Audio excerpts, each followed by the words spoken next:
I have some more slides I'd like to share with you, and these have to do with, again, about what other things that you can do while you're using the aqua chi. What are the other things that you can do to help clear yourself of toxicity?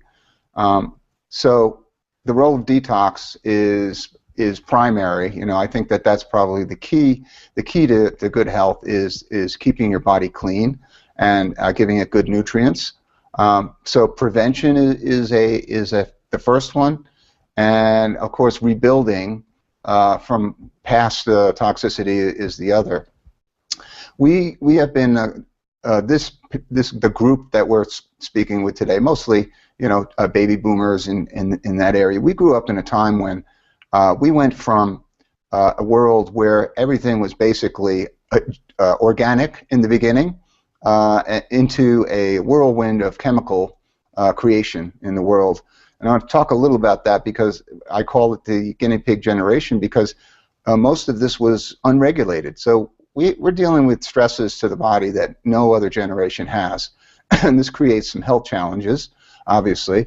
So why is the two things to discuss here are why is detox critical, and what are the tools for cleansing? Now, we've already spoken about the aqua chi a bit, but what are the threats that we're dealing with? Okay, well, as I said, there's chemical pollution, food and cosmetic additives, hormone pollution, air pollution, and radiation.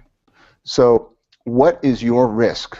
And we're going to look at some of the statistics here in the U.S. Let's talk a little about the likelihood that you could get cancer. Well, the odds when you're 55, you have about a 5 or 6% probability that you could get cancer.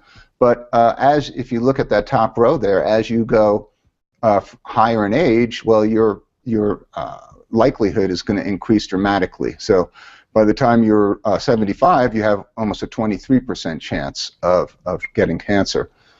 Now, in the 25 years between 1950 and 1974, the mortality rate from cancer was about 372 people in 100,000.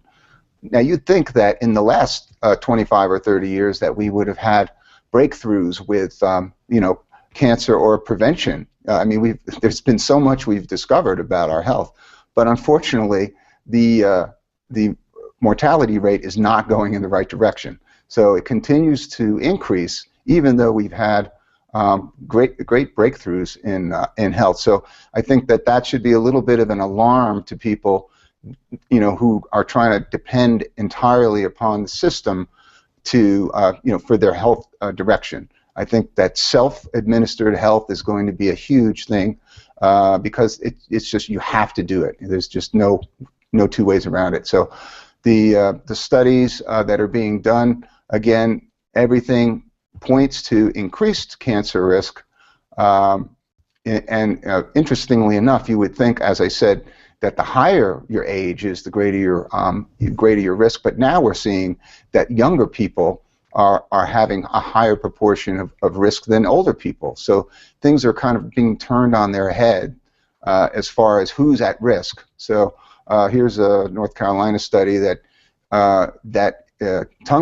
oral tongue cancer increasing in young white females.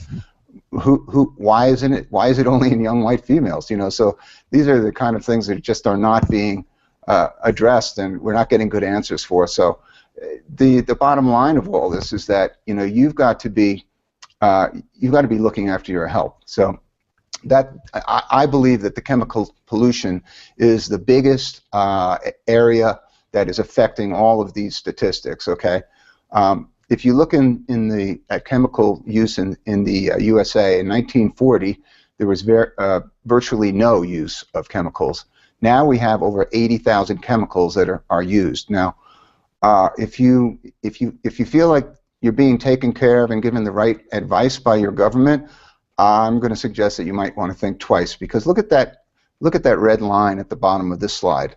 That shows how many of these chemicals were actually forced or were required to be tested. Well, take a guess. How many do you think were required to be tested before being used commercially? Well, 200 out of 80,000. What do you think? I'm getting a little concerned. That's when I see that statistic.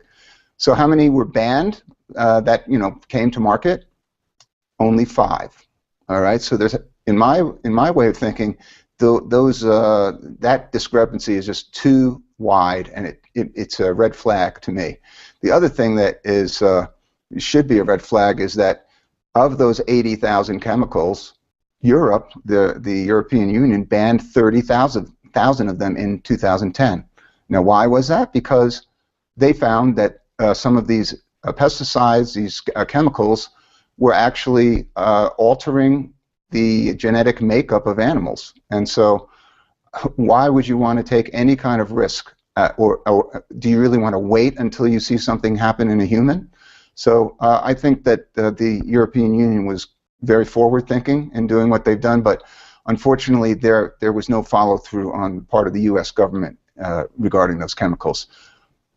So the bottom line is your health is in your hands. So remember that, and natural treatments, I believe, like including the Aqua Chi and what you do at home, is going to be probably going to make the biggest difference. Okay, so the first key, detoxification, is the first key in a holistic plan, and there's 3 more keys: food and water, and that's one that Michaela mentioned. The water is critical. All right, food and water, exercise and sleep, and mental attitude. And all 3 of those go together.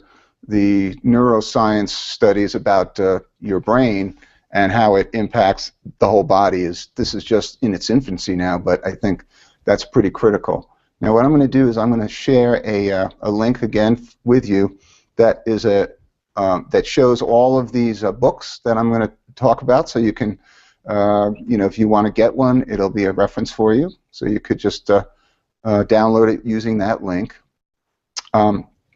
So let me get back here. So the 3 books here for food and water are Superfoods by Dr. Stephen Pratt, MD. Excellent book. It basically allows you to focus on the foods that are going to have the greatest impact. And these are all, by the way, these are not exotic foods. These are foods that you can get every day at the supermarket.